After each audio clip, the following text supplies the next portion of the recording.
பிரைஸ்லாம் good morning to everyone. உங்களை எல்லாரையும் இந்த நாளில் காலை வேளையில் இந்த வீடியோ மூலமாக சந்திக்கிறதுல ரொம்ப ரொம்ப மகிழ்ச்சி.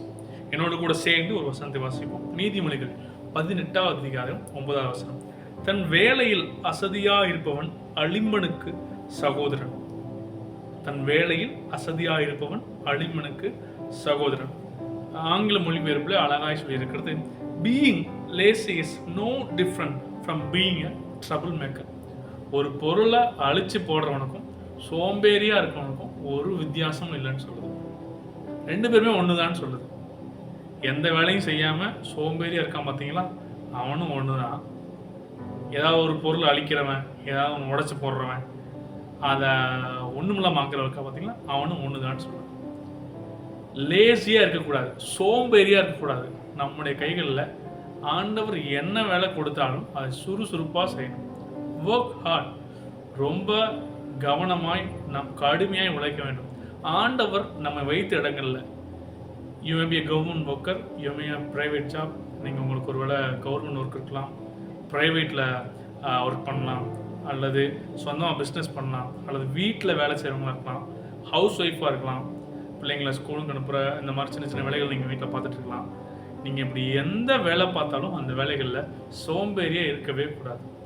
நம்முடைய ஆண்டவர் பாருங்களேன், 6 நாளும் வேலை செய்து 7ஆம் நாளில் ஓய்ந்திருந்தார். ஆண்டவரும் வேலை செஞ்சார். அப்படிதானே நம்மளாம் நினைப்போம், நம்ம ஆண்டவர் மாதிரி தானே, ஆண்டவர் எப்படி இருந்தார், ஆண்டவர் வேலை செய்கிறார். இல்லை, ஆண்டவரும் வேலை செய்தார். He is a good role model to us. நமக்கு ஒரு சிறந்த முன் மாதிரி அவர். அவர் 6 நாளும் வேலை செய்து 7ஆம் நாள் ஓய்ந்திருந்தாராம். இந்த வசனம் பண்ண ரொம்ப அழகா இருக்கு. தன் வேலையில் அசதியாக இருப்போம். வேலை செஞ்சுட்டு அசதியாக இருக்கிறது வேலை. ஆனால் சில பேர் வேலையவே அசதியாக செய்கிறாங்களே, அவன் எப்படிப்பட்டவனா, அழிம்பனுக்கு சகோதரனா. ஆகவே உங்களுக்கு ஆண்டவர் கொடுத்த ஒரு வேலைகளில் ஒரு போதும் அசதியாக சோம்பேறியாக இருக்காது. கவனமாக வேலை செய்யணும், பிளான் பண்ணி வேலை செய்யணும், ஹார்ட் ஒர்க் பண்ணணும்னு சொல்லியிருக்காரு. அப்போ தான் அதில் முன்னேறி வர முடியும். இஸ்ரவேலை காக்கிறவர் தூங்குவதும் இல்லை உறங்குவதும் இல்லை. நம்ம காக்கிற வேலையில அவர் அசதியா இருக்கிறதே இல்லை. ஆண்டவர் பாருங்க, நம்ம மேல கண் வைத்து எப்பொழுதும் நம்மை காத்து கொண்டு இருக்கிறார். ஒரு தீங்கும் வராமல் நம்முடைய கூடார சுத்தி ஆண்டவர் இருக்கார். எப்பொழுதும் அவர் அஸ் அ காடா நீங்க அது ஒரு வேலையா வச்சுட்டீங்கன்னா, ஒரு பொசிஷனை வச்சுட்டீங்கன்னா, அவர் ரொம்ப அழகாய் நமக்காய் வேலை செய்து கொண்டு இருக்கிறார் நாம் பார்க்கிறோம். ஆண்டவருடைய பிள்ளைகளாகிய நாமும் ஆண்டவர் நம்மை வைத்த இடங்கள்ல ஒருபோதும் லேசி பர்சனாக பேர் வாங்கிடவே கூடாது, சோம்பேறின்னு பேர் வாங்கிடவே கூடாது. சுறுசுறுப்பாக என்ன வேலை கொடுத்தாலும் அதை செய்ய இந்த நாளிலிருந்து நாம் கற்றுக்கொள்வோம். ஏனென்றால் நம்முடைய ஆண்டவர் சுறுசுறுப்பாய் வேலை செய்கிற ஆண்டவர். அழகாய் வசனங்கள் புதிய ஏற்பாட்டில் சொல்லியிருக்கிறது, வேலை செய்யாமல் ஒருத்தனும் சாப்பாட்டில் கை வைக்கக்கூடாது. நம்ம நிறைய சோம்பேறியாக இருந்துட்டு சாப்பாட்டில் கை வைப்போம். ஆனால் பைபிள் சொல்றது வேலை செய்யாமல் சாப்பாட்டில் கை வைக்கக்கூடாது, வேலை செய்யணும். உடலால் நம்ம நினைக்கிறோம்ல, உடம்பால் வேலை செய்யறது தான் வேலையா? இல்லை, யோசித்து திட்டமிட்டு பிளான் பண்ணுறோம்ல, அதுவும் வேலை தான்.